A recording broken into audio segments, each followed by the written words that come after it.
Hello students, welcome to Kartar education classes. बच्चों, मैं Veena, PGT sociology. आज हम डिस्कस करेंगे भूमंडलीकरण। ये है आपका 11th क्वेश्चन। पिछले 10 क्वेश्चन हम कर चुके हैं और ये हम आपकी बुक के 77, 78, 79, 80, 81 पेजेस के ऊपर से रीड करके डिस्कस करेंगे। भूमंडलीकरण क्या होता है, यहीं से इसका हमें पता चल रहा है। स्थानीय, क्षेत्रीय, राष्ट्रीय, अंतर्राष्ट्रीय बाजारों का गठबंधन या फिर गठजोड़। तो इससे क्या है कि जब ये वाले इन सब एरियाज के बाजार आपस में जुड़ जाते हैं तो उसको हम क्या कहते हैं, भूमंडलीकरण। तो इसको हम डिस्कस करेंगे आपकी बुक से। तो आपका क्वेश्चन बनता है कि भूमंडलीकरण का क्या अर्थ है और इससे क्या बदलाव आए हैं। यहाँ से आप स्टार्ट करोगे। 1980 के दशक के बाद भारत ने आर्थिक इतिहास में प्रवेश किया। उदारवाद जैसी आर्थिक नीति के वजह से परिवर्तन आए और जिसकी वजह से भूमंडलीकरण के युग की शुरुआत हुई। इससे दुनिया में पहले से ज़्यादा दुनिया जो थी अंतर संबंधित हो गई। सिर्फ आर्थिक तौर पर ही नहीं बल्कि सांस्कृतिक यानी रीति रिवाजों के तौर पर, राजनीतिक तौर पर भी आपस में संबंधित हो गई। भूमंडलीकरण के कई रुझान हैं, जैसे कि अंतर्राष्ट्रीय स्तर पर, अंतर्राष्ट्रीय माने विश्व के अलग अलग राष्ट्रों के बीच में, देशों के बीच में या राष्ट्रों के बीच में। अंतर्राष्ट्रीय स्तर पर वस्तुओं, पूंजी, समाचार, लोगों का संचलन होने लगा। विश्व के अलग अलग राष्ट्र के बीच में इन सब का आपस में संचलन होने लगा। और इसमें किसने मदद करी? प्रौद्योगिकी ने। प्रौद्योगिकी यानी कि कंप्यूटर, दूरसंचार, परिवहन, इन्होंने जो ये थे इस आपसी संचलन के लिए इनकी मदद हुई। यानी कि हम एक देश में बैठकर ही कंप्यूटर के द्वारा दूरसंचार के माध्यम से किसी दूसरे देश के साथ कांटेक्ट कर सकते हैं और किसी भी देश का एक देश से दूसरे देश में परिवहन के साधनों के द्वारा वस्तुओं को ले जा सकते हैं, खुद भी आ सकते हैं, जा सकते हैं। इससे क्या हुआ कि इन सुविधाओं के कारण जो विकास था उनकी गति जो है वो तेज हो गई। भूमंडलीकरण का एक केंद्रीय विशेषता क्या है कि दुनिया के चारों कोनों में बाजारों का विस्तार हो गया और एकीकरण हो गया।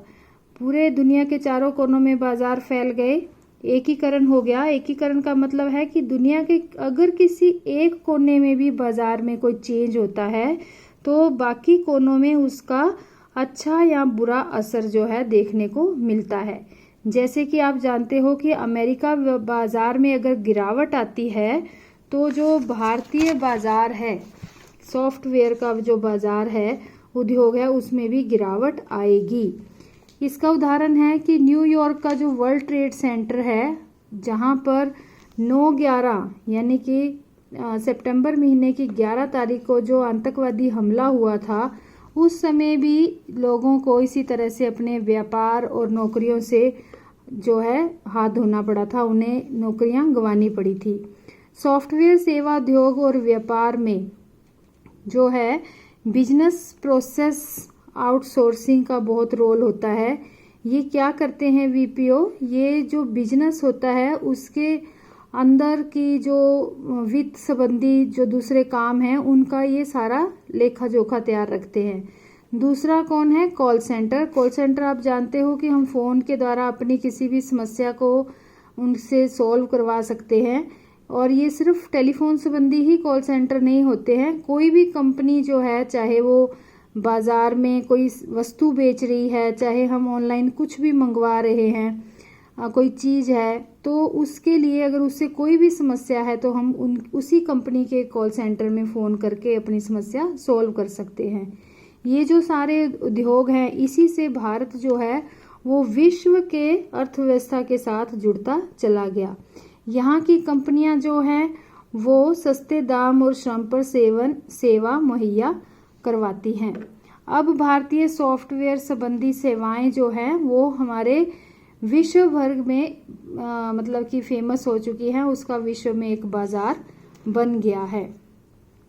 भूमंडलीकरण जो है वो सिर्फ पूंजी या वस्तुओं का ही नहीं होता बल्कि सांस्कृतिक उत्पादों का भी होता है। इसका उसने उदाहरण दिया हुआ है कि कुछ ऐसी उत्पाद हैं, सेवाएं हैं जो कि पहले बाजार में नहीं थी, बाजार का हिस्सा नहीं थी, लेकिन अब वो बाजार का हिस्सा होती जा रही हैं। इसका उदाहरण क्या है? अध्यात्म और ज्ञान संबंधी जो चीजें हैं, जैसे योग है, आयुर्वेद है, ये सब क्या हो गया है, ये इसका भी बाजारीकरण होना शुरू हो गया है।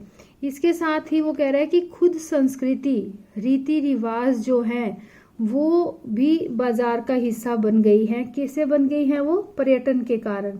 जैसे एक सिंपल सा उदाहरण है, मान लो हम कहीं घूमने जाते हैं, जैसे राजस्थान जाते हैं, वहाँ की ड्रेसेस को, वहाँ के गहनों को पहन के अगर हम फोटो खिंचवाते हैं तो वहाँ पर आप देखोगे कि उसी का बाजार लगा हुआ है, वो उन चीजों से कमाई कर रहे हैं। तो ये संस्कृति जो है वो भी बाजार का हिस्सा बनती जा रही है।